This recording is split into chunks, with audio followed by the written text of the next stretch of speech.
नमस्ते investors. Simply stocks में आपका स्वागत है।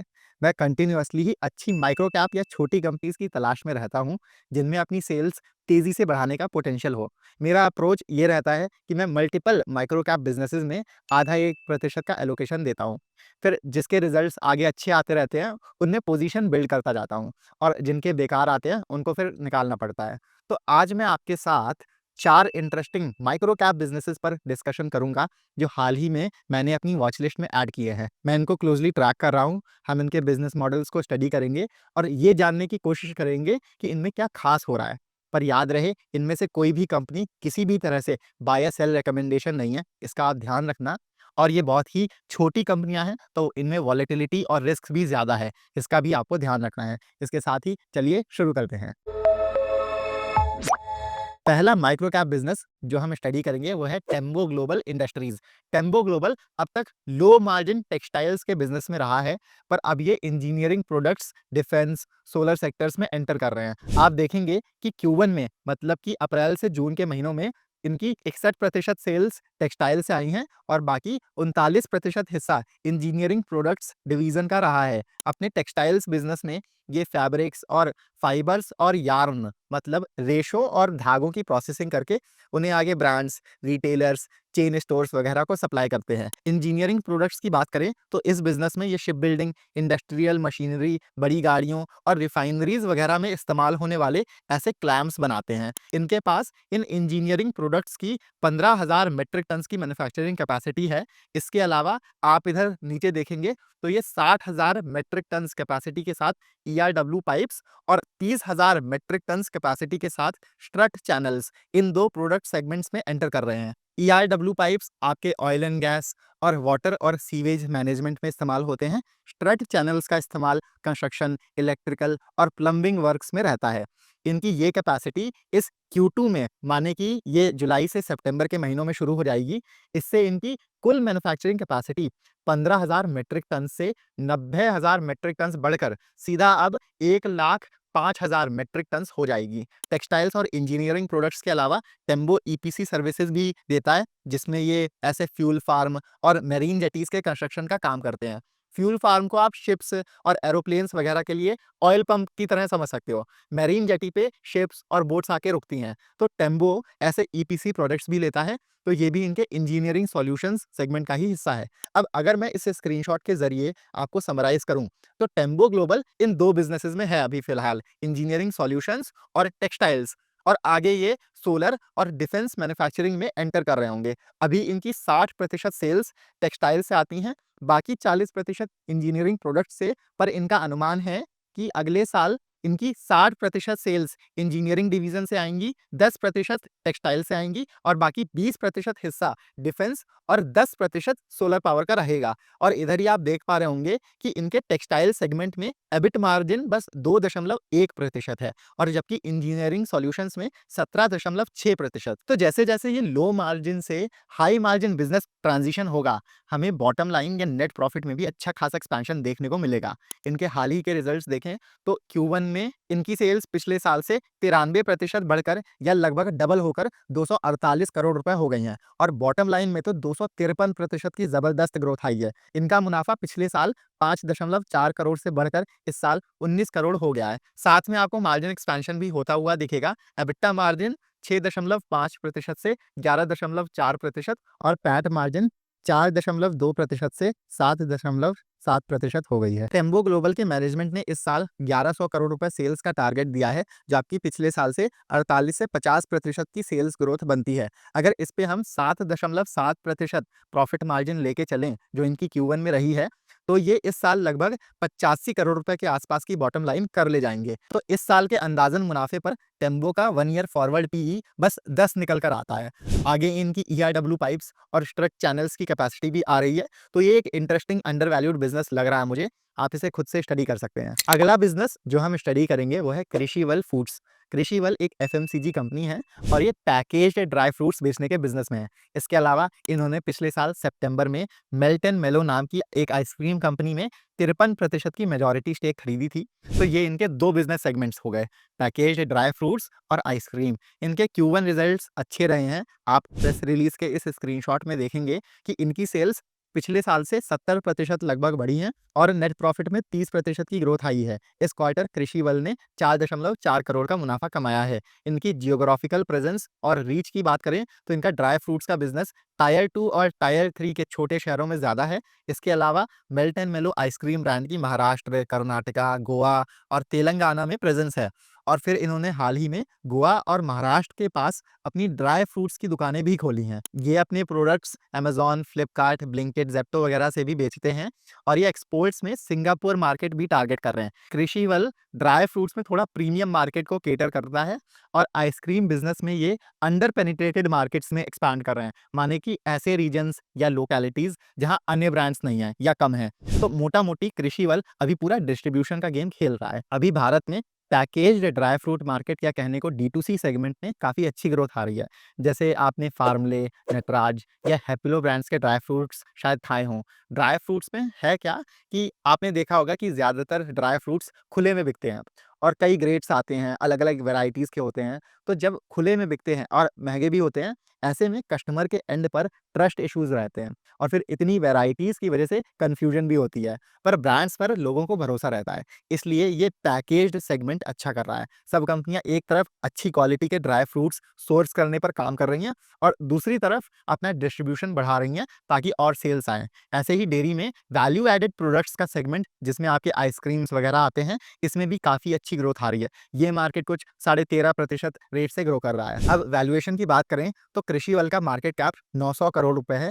इनका इस जून क्वार्टर 4.4 करोड़ का मुनाफा रहा है। तो अगर ये पूरे साल का रन रेट लेकर चले हम लोग कि कम से कम ये लोग इतना तो हर क्वार्टर कर ले जाएँगे, तो इनका इस साल का अंदाज़न मुनाफा 4.4 गुणा 4 लगभग 18 करोड़ के आसपास निकल कर आता है। स्क्रीनर अभी आपको 67 का पीई बताएगा, पर 1 ईयर फॉरवर्ड पीई इसका इस हिसाब से 50 बनता है। माइक्रो कैप बिज़नेस के हिसाब से ये थोड़ा प्रीमियम वैल्यूएशन है, पर इस बिज़नेस को आप करेक्शन अपॉर्च्युनिटीज़ के लिए अपने रेडार पर रख सकते हैं। बाकी अगर आने वाले क्वार्टर्स में नेट प्रॉफिट 4.5 करोड़ से या 4.4 करोड़ से ज़्यादा हुआ, तो वो भी एक अच्छा ट्रिगर हो सकता है इस बिज़नेस में।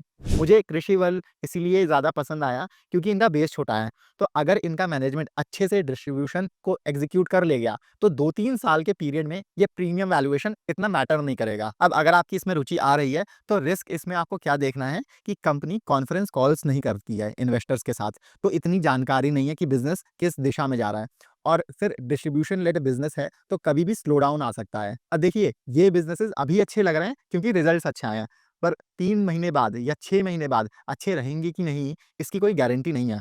ये तो सबको पता है कि लॉन्ग टर्म इन्वेस्टिंग करनी चाहिए, पर आप ऐसे सोचो कि आप किसी बिज़नेस को लॉन्ग टर्म के लिए तभी होल्ड करोगे ना, जब उसके हर क्वार्टर, हर साल अच्छे रिजल्ट्स आते रहेंगे। वरना लॉन्ग टर्म इन्वेस्टर्स तो वोडाफोन आइडिया और रिलायंस पावर जैसी कंपनीज़ के भी रहे हैं। इसलिए अगर आप एक सीरियस इन्वेस्टर हो या आपका पोर्टफोलियो साइज़ बड़ा है, तो आपको सारे नहीं, कम से कम अपने पोर्टफोलियो बिज़नेसेस को तो ट्रैक करना पड़ेगा और खासकर अगर आप स्मॉल कैप्स या माइक्रो कैप्स में रुचि रखते हो, क्योंकि वहाँ चीज़ें बहुत स्पीड से होती हैं। अगर कुछ बिगड़ा, तो आपको तुरंत प्रॉफ़िट बुक करके निकल लेना है या अगर आप लॉस में हो, तो जितना कैपिटल बची है, उसको आपको प्रोटेक्ट करना है। पर दिक्कत क्या आती है रिटेल इन्वेस्टर्स के साथ कि उनको पता ही नहीं चलता है कि कब किस कंपनी के रिज़ल्ट्स आ रहे हैं और पता भी चल जाए, तो ये समझ नहीं आता है कि रिज़ल्ट्स को स्टडी कैसे करें। और तो और इतनी सारी कंपनियाँ हैं मार्केट में 5000 के आसपास, तो किस-किस को ट्रैक करें? तो इसलिए हमने सीरियस इन्वेस्टर्स के लिए एक पर्सनल कम्युनिटी बनाई है, जहाँ हम 200 से ज़्यादा अच्छे-अच्छे बिज़नेसेस को क्लोज़ली ट्रैक करते हैं। उनके business model, valuation, risk factors, कैसे रिज़ल्ट्स आए हैं, सब पर डिटेल में डिस्कशन होता है। यहाँ हम अपना पोर्टफोलियो भी शेयर करते हैं और वन ऑन वन आपके सारे डाउट्स भी क्लियर करते हैं। हाँ, लेकिन हम किसी भी कंपनी पर बाय सेल कॉल्स नहीं देते हैं, हम सेबी रजिस्टर्ड नहीं हैं। हमारा काम सिर्फ आपको सही और पूरी इन्फॉर्मेशन देना है कंपनीज़ पर। अगर आप इंटरेस्टेड हैं, तो आप इस नंबर पर व्हाट्सएप कर दीजिए, वरना इसी का हमने डिस्क्रिप्शन में लिंक भी दिया हुआ है।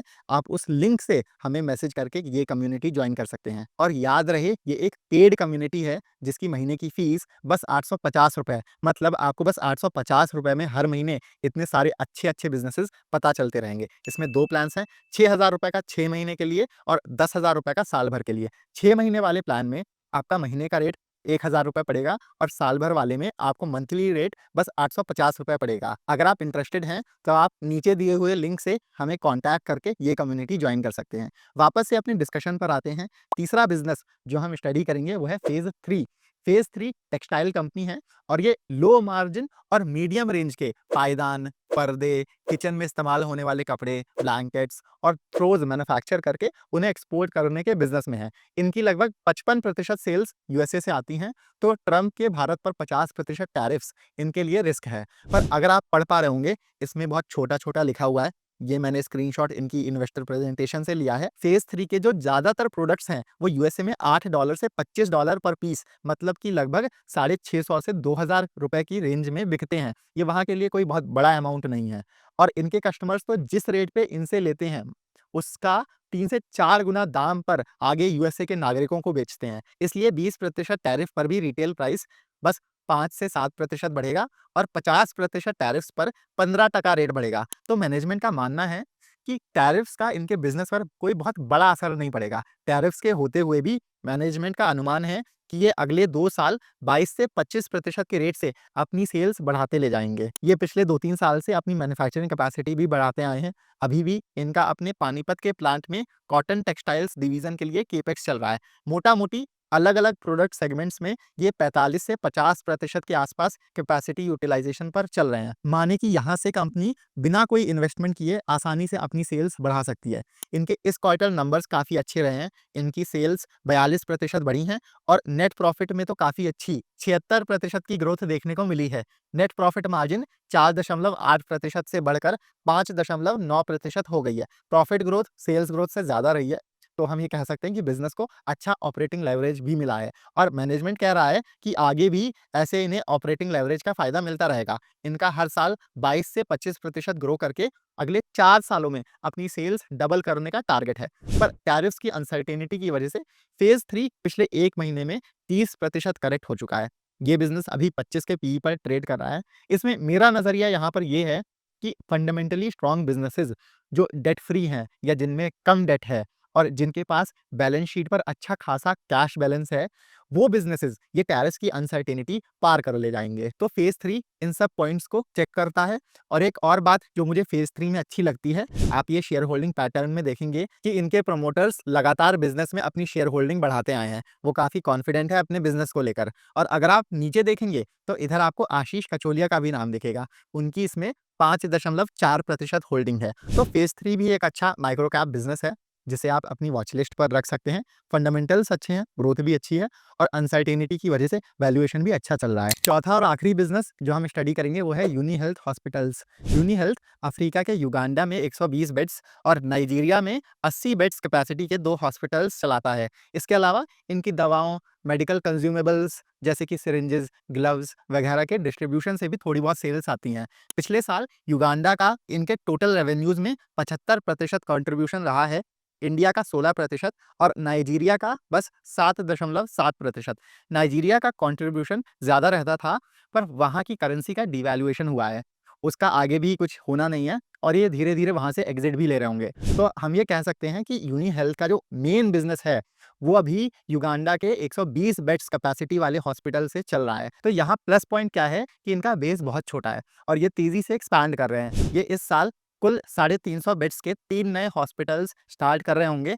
इसमें 60 बेड्स कैपेसिटी का हॉस्पिटल मुंबई में आएगा, 190 का नासिक में और 100 बेड्स का एक अस्पताल ये तंजानिया, ईस्ट अफ्रीका में ला रहे होंगे। मतलब कि बस 1 साल में इनकी कैपेसिटी 120 बेड से 3 गुना बढ़कर सीधा 470 बेड्स हो जाएगी। फिर यूनी हेल्थ अगले 3 सालों में इसी 470 बेड्स कैपेसिटी को डबल करके 1000 बेड्स करने का टारगेट रख रहा है। अगर मैनेजमेंट इन प्लान्स पर एग्जीक्यूट कर ले जाता है, तो ये छोटे बेस पर यूनी हेल्थ के लिए बैक टू बैक बहुत अच्छी बिज़नेस ग्रोथ होगी। अगर हम इनकी ग्रोथ निकालें, तो अगले 3 से 4 सालों के लिए 75 से 100% कैगर की ज़बरदस्त वॉल्यूम ग्रोथ बनती है। मुझे इनकी कॉन्फ्रेंस कॉल काफ़ी इंटरेस्टिंग लगी है। इनका मैनेजमेंट अपनी स्ट्रैटेजी को लेकर काफ़ी क्लियर और फोकस्ड है। आप देखेंगे कि अपोलो, सह्याद्री जैसी बड़ी मशहूर हॉस्पिटल चेन्स 200 बेड कैपेसिटी से ऊपर के हॉस्पिटल्स चलाते हैं।